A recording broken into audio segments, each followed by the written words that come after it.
are listening to the Chartographers.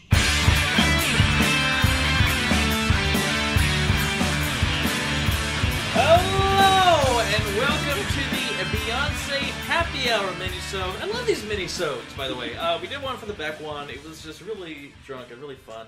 And we were just here to we just did our ultimate incredible ranking of Beyonce, and now we're just gonna, it's a happy hour. We're just gonna bullshit about some Beyonce things. It's fantastic. We wanted to accomplish two things in this mini-sode, and it's not like as binding as the other thing. We want to talk about the best bonus track that she ever did, and we also want to talk about the best Destiny's Child single. But this will lead to a lot of other tangential, joyous, kind of full-off things, so it's pretty good. Taran, he just went ahead, he brought up a list of all the different thingamadoos with Beyonce. Oh, good. So Okay. we got some stuff here. Let's. Clearly, Lemonade doesn't have anything yet. We can scroll through it, but it is actually a list of every album released Beyonce track. Mm-hmm. So it's the main track lists of each album, followed by the bonus tracks, including which edition they were. Yeah, on. the flawless remix with Nicki Minaj off of the self-titled Platinum Edition. I don't need to hear that again in my life. Quite frankly, that's just me. Oh damn. But sometimes, wait, you said the flawless remix? Yeah, flawless But remix. sometimes shit goes down when there's $1 billion in an elevator. Yeah. Anyway, they were not amused by that. Okay. Can we just talk about how for Sasha Fierce she did a cover of "Honesty" by Billy Joel? Have we all heard this? I have never heard that song. It's not. You've never heard the original? No. Oh, all right. That's Oh, fine. sorry. We're gonna fix this later. Don't worry about it. Sorry. I mean, it's neither of them are great songs. Let's just say that. Sorry. What's wrong with Beautiful Liar? Why you gotta hate on Beautiful Liar? I am fine with Beautiful Liar. I'm also Evan fine. really does not like Beautiful Liar. I'm just saying that off the top of my head because we're looking at all the things. And listen, "Work It Out" was a really weird opening song for her solo career. I thought it was just. I mean, it's fine. It's just kind of. I had a Work gay It mouse, Out. but Oh my god, I'm just- love that song. I'm just telling. Not surprise me I know. based on what you've loved that so song. far. But number one, it's not even a question for me. When I think about bonus tracks, my all-time favorite has to be "Grown Woman" from Beyonce. That, oh my Same. god, Yeah. really? Oh, I'm that's I'm fascinating. fine with Grown Woman. It's great. My number one is School and Life. Oh yeah, That's actually, you're not alone there. I definitely know a bunch of people who like really rep School and Life, and they're like, From guys, Four, if you by the don't way. know this, We talked a lot about Four. this is a 4 bonus track. Yeah, And get they're on like, it. a lot of people are like, if you don't know this song, you really need to check it out. Which I agree with. I do think it's really good. I'm not going to say it's my favorite bonus track. I think I agree with I Evan. felt like it's like Grown Woman is really an incredible song. It is so fucking stupid that she has never released an official audio-only version that you can purchase. bugs the fuck out of me. It's on YouTube. You can watch the YouTube video. I think it has Oh, like wow. almost Yeah. 50 million. Oh, shit. But it's not on the bonus edition. I have no idea even why. The, There's even no the reason. re-release Yeah. of Beyonce with, I think it's like 6 to 8 extra tracks, Platinum Edition, remixes and new songs and versions and like a song that she did on some other dumb movie soundtrack.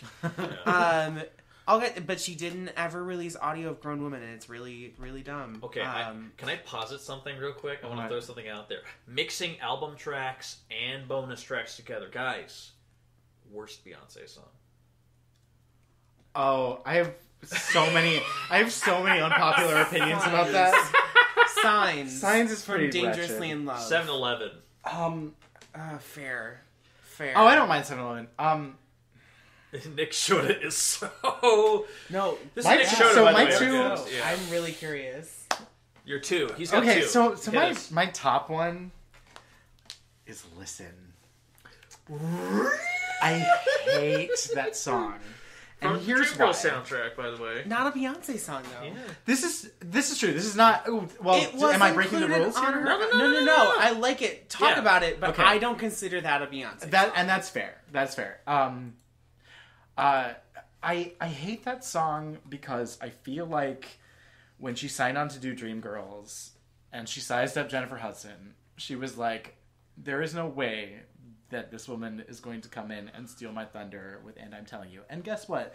If you sign up to do Dreamgirls and you play Dina, you're signing up to have your thunder stolen by whoever plays Effie. Like, that's just how that goes. That's like the nature of Dreamgirls. And I feel like they wrote that song so that Beyonce could have her own And I'm Telling You or I Am Changing. And yeah. And, you are. And let's not forget that during correct. the Oscars too, I believe that she actually was. They could only credit 3 songwriters for the Oscars. She was the 4th songwriter, and she got pushed out of the potential nomination process. You know that was also her bid to not only try and get a Best Actress nomination, but a Best Song nomination, and that neither worked out. Yep. Jennifer Hudson, Academy Award winner. Oh. Gotta sting. Some other time we'll have to talk about Jennifer Hudson. Okay, I mean, sorry, but like, they're both incredible vocalists. Oh yes, without question. From a purely technical standpoint, sorry, Bae. I think J Hud. I honestly don't think that's much of an argument, really. But then again, when I think about like Hollywood, I think about one of the amazing things that Leonardo DiCaprio does is that he can argue about how good he is as an actor. He has an A-class ability to pick scripts. Yeah, he does. He knows what scripts to pick for like the maximum whatever, like exposure or artistic merit or everything like there. Inception and The Revenant and all these other things. He picks all these culturally relevant. I really wish he could pick a good dialect coach. Right. So that's a whole different conversation anyway. And similarly, you think about he like probably has like one that he uses all the time. Yeah. And they get paid to be to just like, I don't know, suck his dick about his greatest dialects are. And then you think, right? And then you think about like Tom Cruise. Tom Cruise has like an 80% script rate. Like he picks a lot of really good stuff, but then like Edge of Tomorrow and some of the Mission Impossible things. Then the other stuff like Oblivion, or he's got some lesser fare in there. And I feel like with a songwriter too, that comes in there because sometimes you write your own songs, sometimes you have a lot of songs brought to you. When you hear about the genesis of Hold Up from Lemonade, that went through that had been around for like 3 years through different iterations and producers. Many songwriters. Oh my god! Right, it's ridiculous. It's got the Yeah Yeah Yeahs and Ezra Koenig from Vampire Weekend and Diplo and all these people kind of came together for this. It'd been around for a while before Beyonce picked it. Which, just to touch on that for a minute, and I want to come back to Jennifer Hudson because I just saw her in The Color Purple recently, and I have many thoughts about her. It really pisses me off when people criticize Beyonce for like working with so many writers and producers. I know, as though art just happens in a total vacuum. Like, can we just like remove that idea from our consciousness that no one is allowed to collaborate with anyone ever? Can we talk about the controversy that came out after Beyonce lost Album of the Year at the Grammys to Beck for Morning Phase? Which, like, great. Oh, you mean oh fuck. What was? You mean not Midnight Vultures? What's the other one? Ocean. No. No, his other one. Oh, the one he just the did other a rehash ballady of one. it. Oh, Sea Change. Thank you. Yes, not the Ocean. This was going to be so much more clever. If I remember. Continue. But you remember like Sea Change that he re-released like 12 years later or whatever. Yeah. Side note, if you listen to our Beck podcast, you'll realize that the lowest ranked album was his most recent Morning Phase. Oh, because... shit. Wait, was it... Did losing Nick the Grammy didn't even know that. But legit, it was our lowest ranked one by a large margin. That's because it sucks. It does. Does it? I mean, I think I listened to both after he won, just to be like, okay, well, let me feel this out. Sea Change is a beautiful, brilliant album. Yeah. I love it. It's emotional and powerful. Does that have Everybody's Gotta Learn Sometimes on it? That was Everybody's Gotta Learn Sometimes is actually off of the Eternal Sunshine soundtrack. I wasn't sure. Kind of artistically similar, right?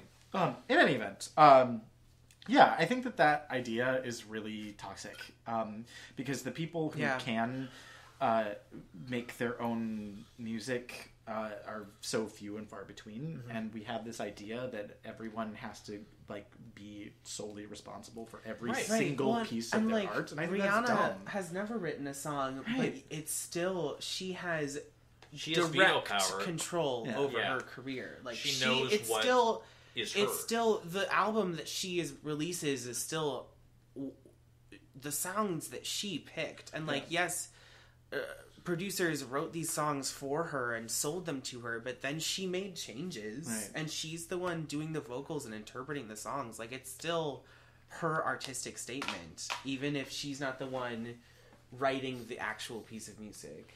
Well, and I think about Whitney Houston, who wrote or co-wrote maybe like fewer than 10 of her songs in her life, and I mean, but I will always love. I mean, she covered so many different songs, and they are Whitney Houston songs. And How Will I Know is a Whitney Houston song straight up. I'm sorry, I don't. Even though I think it was offered to Janet. Or Madonna, or I don't know. It was she's had so many songs of hers that have been offered to so many other people, but she did it, and they're hers. So whatever. Guys, What? best Destiny's Child single. Taran's face lit up like a Christmas tree. He's not sure. I'm so excited. My breath. That's a good. When that song first came out, I was like, yes, times 1,000. I love it. Yeah. But I listened to it more recently. I'm like, listen, I don't know what it was. Maybe it was Post in a Time. Maybe it was other people. 17 Step by Radiohead. I don't know. It didn't have the same gusto that it did. 17 Step. Yeah, exactly. I'm comparing Destiny's Child to 15 Step. I guess you're just so wrong. Yeah, cute, babe. No, cute. it's you know the best Destiny's Child song is not. It's just a great dark child. You know what the song is not? It's not Soldier. I'll tell you that right now. Yeah. No. For me personally, it's a tough thing because I'm so tied between Bootylicious and Say My Name, and I know they're kind of the most iconic songs. But Jumpin's really great too. Yeah. I'm sorry. I'm not gonna give you Jump It. Yeah. I've liked Jumpin' a little bit more over the years have gone by, but I agree with Taran. It's not by no means. I've always loved that song. It is not Ladies, leave your man the best song of anything. Sorry, I don't think we need vocals. Just got shut down. Let's let Beyonce sing that one. Yeah. Beyonce and Friends. Wait, okay, what else do we have? Because I'm also a big fan of Lose My Breath. While we're here, we didn't mention it earlier, but I do want to talk about Check on It. Which is a Beyonce song released off of a Destiny's Child Best of collection called Number Ones. And wasn't that on the Pink Panther soundtrack too? Did I make that up? Yes, I think you're correct. Yes. But I think it was on Number Ones first. Yeah. I love that song, and it is not. I mean, it's on like the international releases of Beat It or something like that. Like I think it was kind of a huge. Like, it went number one, right? It was her third number one. Guys, we're double checking this during the podcast because we're drunk and we want to. Sorry. Pop 100, yes. Hot 100, yes. Yeah, it did go on there. Yeah, check on it. Yeah, check on it is great. Again, are we all gonna have a chance to give vocals? Yeah, which song do you want to do? Yeah. No. Whenever you're ready. I would never defame. Check on you tonight. Do Bugaboo. Do Bugaboo.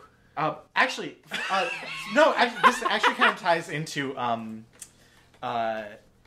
Destiny's Child singles. And it's not to say that this is my favorite, but anytime somebody says to me, question, I can't not respond with, tell me what you think about me, got my own diamonds and I will keep going until I forget the lyrics. And it's kind of... Charlie, how do your angels get down like that? I've been wondering. Which, I mean, also... I'm sorry, did you just say Eagles? No. Didn't it sound like you said Eagles? I said, Charlie, how do your angels get down like that? Yeah. But it could have been... I mean, I don't know. Yeah, who knows? Guys, this is the Happy Hour podcast. I can play it back. We'll find out. I just pictured Cameron Diaz, like, in an eagle costume, and it made me really happy. There you go. All right, guys, we're happy. Shoda still has not answered. I'm gonna have to go with "Say My Name," because that was the one. That was the song that made me like. I was curious about Destiny's Child. I was into No No No when it came out. "Say My Name" was the one that made me want to buy The Writings on the Wall, which, by the way, is an excellent album.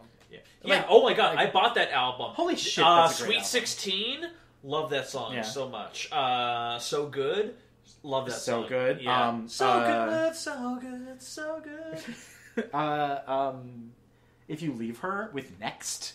Yeah, I love that song. That's a great song. Side note, I had to Shazam during Magic Mike XXXL to see which there was one song on there. 112 was a song that they used on there. Side note, let's talk briefly about Magic Mike XXXL because... You're adding too many X's. I haven't seen... Oh, yeah, I it's just care. XXL. I don't give a shit. I haven't seen either The movie of them, doesn't... so I- well, as Taran described it so perfectly, a series of stripping scenes connected by stoned thoughts. That's what that movie is. Oh. But there's... Wait, XXL? Or Yeah. the first... Okay. Yeah. I'm both. Oh, Technically. But even more so the second one. Yeah, because let's put it this way. At the very end, Joe Manganiello, whatever the fuck. Manganiello. Thank you. But they talk about how they want to do stripper songs that are like true to them. Like, you're not really a fireman, like they want to do things. And so he wants to have like a wedding stripper song. So like they get married and Donald Glover sings "Marry Me or You" by Bruno Mars. Marry me a little... Sorry. No. Dumb. It's really dumb. I think I want to marry you. Oh, that song. And so Donald Glover actually does a fine job. And so he's there, and he has a girl from the audience he brought up on stage, and then he puts her in this X-frame sex swing that he has up on stage at the stripper convention, and then it breaks into Nine Inch Nails' "Closer" with that immortal chorus of "I want to fuck you like an animal." I want to fuck you like an animal. And then he's just like dry humping. Like, it is like how is it not like actual rape sex with clothes doing on? acrobatics like on the like cage of the sex swing, and then like going down and just like rolling his body. Like, Oh my! It was so that movie made no sense. It was just like this Oh isn't my even God. stripping anymore. This is just like simulated sex. Yeah, Like, and non-consensual. Consensual. What's I mean, like what's the word girls there? bought tickets I for don't the know. stripper That's the thing is convention, that, so like, I don't. the whole time we were watching this movie, I was like, I'm sorry, you would have had to sign a release to like enter the convention if this is what they're doing. Like, you would have had to been like, I allow bodily contact from men who are being paid to do this. Like, I don't know. It was the whole time I was like, this is not okay. Yeah. That's weird. I have not seen those films. I can't. It's fine. totally You it's don't need 100% to. fair. 100% fair. Not Right. interested. So much. Do we have any leftover Beyonce things we need to talk about? I just want to say that if I had to go back and do my ranking Yeah, you had Based your own on- personal. Yeah. based on like my own gut, like these are the things, these are the ones that I love in order of the Yes. whatever. Yeah. The order in which I love them. Number 1 would be 4. Number 2 would be B-Day. Oh, shots fired! Shots fired! Number 3 would be self-titled. Number 4 would be Lemonade. Number 5 would be Sasha Fierce. Number 6 would be Dangerously in Love. Just for the record. Interesting. Sorry about it. What is it about B-Day that holds such a strong connection to you? I don't know, man. I just fucking like it. All right. That's really it. You love Green Light. You love Oh, Kitty how- Cat. Kitty how- Cat, which was a single, by the way. I mean, didn't she made videos for that entire album? I don't know. She has at least 7 singles Yeah. on every album. Yeah. Except Dangerously in Love, I think she has 5. But like she promotes most of an album every time. Taran, do you have a ranking? My own personal ranking? Yeah. For the record, I did not. I just kind of gonna went in go- with a general idea. I didn't have like a definitive de facto. I'm gonna go bottom up. I did not either. I didn't Yeah. plan ahead of time. Which I love. I love having I'm gonna it do open. Yeah. Dangerously in Love, B-Day, Sasha Fierce.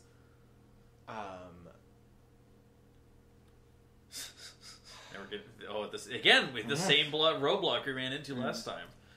It's so hard. I can't rank these 3 albums. It's really hard. Because, like, for songs that I listen to often... Karen's covering his face now. He doesn't know. Alright, we'll never I'm get an going answer to do, out of it. like, Got it. self-titled Lemonade 4. Oh! All right. He's still, All right. Nick Shoda There made we a go. lot of enemies today. I'm just saying right There now. you go. Or he has a lot of people. Yeah. Look, I can't help but love that album. I don't know. But I don't I just, like... Because there's 2 sides of it to me. Because I'm looking at them both. I'm trying to look at them, like, objectively as pieces of work. And then also as, like, how much I love them. And it's two very different things. I have the Destiny's Child Christmas album. I'm sorry. There's a song on there called Platinum Bells. No. It rivals Radio off of Sasha Fierce. It's the worst thing Beyonce ever laid her voice to. I'm telling you that right now. It's good. What else? I feel like there are other things that we haven't covered yet somehow. I don't know Best what. video? I mean, I hate Single Ladies, but that video is like... Yeah, right. Exactly. No matter what you think about the song, that video... And by the way, oh my god, I was listening to it today, and I didn't even realize that during the chorus, there's like this whooshing part of the mix that comes in. Kind of this whoosh, whoosh, whoosh on the left and right channel. I don't know why I never heard that before, but I'm just like, oh wow, that's an incredible thing that the Dream did before he disappeared off the face of the earth as a producer. Oh. Wait, is he the one who is like bankrupt now? I mean, a lot of them are. They're all bankrupt now. Scott Storch is bankrupt. Scott Storch. Well, yeah, although Scott Storch did have a pretty incredible comeback with Shutterbug off of the Big Boy album. He produced that. And there was but then again, like, Little John produced Warm Blood, or whatever the fuck that song was called. A Big Boy brings the best out of his producers, and it's fucking phenomenal, and I love it. How many times have you seen Beyonce live? I have never seen her live. Really? Oh, my God. I have never... Wait, what about you? 0. Are you going to Formation? I'm not going to Formation. The fuck is wrong with you? Why aren't you going to Formation? What about you? He hasn't seen them live yet. It's okay. But the thing is that, because I kept calling into the radio station to try and win tickets, because I'm not going to spend that much money. And I called in for Beyonce, and I called in for Coldplay. I called in for a bunch of different things. I'm so bad at spending money that I just can't, like... Exactly. But then eventually, on my birthday, I called to the radio station while driving on my way to work, and I got through to the radio station on my way to work on my birthday, and I won 4-day passes to Lollapalooza. No shit. I'm not even fucking kidding. That's amazing. Yeah, so Taran and I are just like, we're disseminating how we want to see different things. The only really thing they released the daily schedules. Baby. What? What does disseminate mean? Passed out? What's a better... Nick Shoda, guess the word. That's not the right way to define that. Disseminate. Inseminate, got it. Just because you've used it like 4 times. Listen, I'm very good at disseminating my vocabulary. What can I say? I'm very good at disseminating my own vocabulary. Distribute. Yeah, anyway, but they put out the schedule, and I think the only thing we're really going to have trouble with is, like, on the final night when it's LCD Sound System and Ellie Goulding at the same time. For the most part, though... LCD Sound System. But for the most part, though, there were so many things that we were in sync with. We're going to see Disclosure over Red Hot Chili Peppers. We're going to see... You get split up, baby. John Harvey's going to be there. You know that. John Harvey from our previous podcast. Oh. So you'll go with John Harvey and I'll be alone? Oh, yeah, no. It'll be hot. I'll just go meet someone at Ellie Goulding. Okay. Oh shit. Nick Shoda. Which song are you most excited to see Beyonce perform? I mean, give us like a 3. Okay, if there's Nick songs, look, songs that you aren't assuming she'll do. Oh shit! Songs that you're like, oh, like if she brought that shit out, I would freak out. If she did School in Life, I would shit my pants. Yeah. She's done on tour previously. Yeah. So. I mean, that feels like an odd choice for this tour, but if she did, but I mean, she's doing 37 songs. I don't know. If she did, I would probably weep if she did Irreplaceable. And which she may or may not do. Side note: can we talk about She may or may not do Irreplaceable. Yeah. Like it's. I feel like that's now. like, and also didn't she have some? Didn't Neo like talk about how Beyonce used ghostwriters and then like Beyonce kind of got him the fuck out of the world? I don't know. I don't know what's happening. Can we talk about the On the Run tour? By the way, can we talk about that? What about it on HBO? Can we talk about how Beyonce segments are so much fucking better than the Jay-Z segments? ones? Yeah. Well, I mean, I don't know Jay-Z's catalog, so I don't. But it seemed like, here's what I'll say about that though. Yeah. I felt like Jay-Z. I appreciated his like, I don't know, he just seemed like he was having a really good time. Not that Beyonce didn't. I could buy that. I said that while we were watching the HBO special of the tour. I was like, she does not look happy to be there. Yeah. She really doesn't. Jay is like, and I saw the Jay-Z Justin Timberlake tour in, was that like early 2013, I want to say? Yeah. And Jay-Z really impressed me with how he commanded the crowd and really like took control of the stadium, which is like, and I didn't get that as much in the HBO special, but also I wasn't at the show, and I think that's part of why Jay-Z is such a popular performer, is because he really knows exactly how to work a room, even if that room is enormous. Whereas, like, I forgot where I was going with this. God damn it. That's okay. Performers, Beyonce. But Beyonce did not look excited to be doing any of the songs that we watched. Well, then there's some people that talked about with the release of Lemonade, because it felt like Beyonce was capitalizing on rumors about Jay-Z's infidelity to her as well. Right. And again, would Lemonade exist if we hadn't had the elevator incident? Right, and at the same exact token, there's the people that talk about maybe did they gin it up for publicity. There's people saying that Jay-Z's in the studio right now coming up with kind of a response album, as it was, to Lemonade, but not like explicitly so because they're still married. Are there really these incidents, or are they just really good business people that are working in solo? And the thing is, their lives are so private, and that's the smartest thing about their careers. That is what I love about regardless of the quality of their music, which is obviously very high on both accounts, but regardless of that, the smartest thing that they have done is, and I don't know how they accomplished this, because no one else is given the respect that they are by, like, paparazzi. Like, people get followed around with cameras to try and create controversy. That's just the age that we live in. And somehow Beyonce and Jay-Z are off of that radar. Yeah. And I don't know how they did it. And it's so incredible, and it's such a brilliant move on their part. So now they can do this, and it creates even more buzz because it's not about a scandal we already know about, and it's all about. I mean, what Beyonce has done so effectively is that she lets her work speak for itself. I think Beyonce as a person is probably not very interesting to hang out with, because she spent her entire life having in the public spotlight, having learned what to say, what not to say, learning that you cannot trust anyone, and as such, like having a meet and greet with Beyonce, I'm sure would be amazing. I wouldn't turn down that possibility. You just melt in the ground. It's fine. Right, I would probably like be John a little. Groff met her at her after Hamilton. Yeah. Oh yeah, I'm gonna steal your walk. Oh right, yeah. No, it would be a wonderful experience, I'm sure, but I don't know how great the conversation would be, because I'm sure she would be super guarded and not really reveal much about her life. Yeah, which I think is super regal. admirable, because I don't really give a shit whether or not Jay-Z cheated on her. I mean, they made great art out of it. Because she lets it speak for itself. She's not getting into fucking Twitter fights with people. She's not doing that. Fuck. Like, she's just like... I would lose a lot of respect for her if she did. She doesn't have to fucking tweet because people tweet for her. And she is the first person to figure that out. And I think that is so smart. Yeah. And I don't know. I think that what she gives us is fantastic, and she doesn't have to say anything more. So, guys, this has been a fantastic happy hour mini-sode. Before we leave, I'm going to ask the boys here to each leave one sentence, one last final remaining thought. It could be anything about anything. It doesn't have to be about a specific thing. Let's start with Taran. One last sentence, thought, whatever, about Beyonce. What do you say?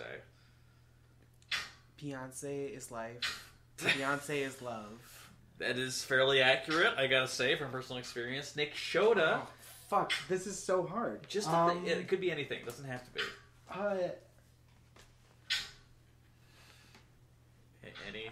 I mean, how can you not? No, I mean, look. So one of my this is going to be more than one sentence. It could be a run-on paragraph. It's okay. I'm giving you a paragraph. I will set punctuation. So, I feel like as much as she's worshipped, she's also very divisive in some circles, and one of my life philosophies is that not everything is for everyone, and that is totally okay. So if you are not a Beyonce fan, that is your business, and so forth. You can live your life accordingly. Yep. but like, what? I'll say this. This is the worst ending to this. So I got to experience Hamilton and Lemonade in the same week. Yeah. Not to brag, but to brag. And like, what a fucking time to be alive. I said that right before I saw Hamilton, but holy shit, people of color out there making extraordinary art, and in the case of Beyonce, building on what she's done in the past and expanding it and growing it in ways that are really fascinating and compelling for the whole world. I don't know. That's not really one sentence, but yay Beyonce, yay us, because that's... And as we know, my final sentence, we all knew this from the get-go, ashes to ashes, dust to side chicks. I think that's all there is to say. That's not your sentence. About the... Oh, you gotta give us your sentence. When that first came out, no, I turned to Taran. I'm like, listen, I can give Beyonce a lot of things. I cannot give her that. I know it's a poem from someone else. I can't give her ashes to ashes. I don't think that part is a poem from someone else. I think I could be. I think all the spoken word stuff is. Yeah, I mean, I don't. I'm pretty sure it is, but either way, I can't give that to anyone. Oh, but and you can. That's fine. You can sit there and be wrong. It's fine. Guys, I agree with him on that one. Yeah. It's that's terrible. That is terrible. That is wrong in this row. All right, so guys, come on. I'm kidding. Listen. No, I'm here for it. Listen, I'm not going to go ahead and justify the fight that happened. We can keep it going. Oh, no. So much of the poetry was so good. No, and not legitimately, it was. That line is terrible. It is I terrible. Disagree. Wait, you know what? That is for a That's future just Nick Shoda podcast. Go to shoda.net for all the latest That's not updates. a thing that exists, Shoda. by the way. I do not have a website. I think it's podcast number 146. It's so good. No, that's a lie. I do not have a podcast. Guys, thank you so much for listening. This was fantastic. Leave your thoughts and your worst and favorite Beyonce solo tracks and bonus tracks in the comments below. In the meantime, thank you so much. We'll see you next time.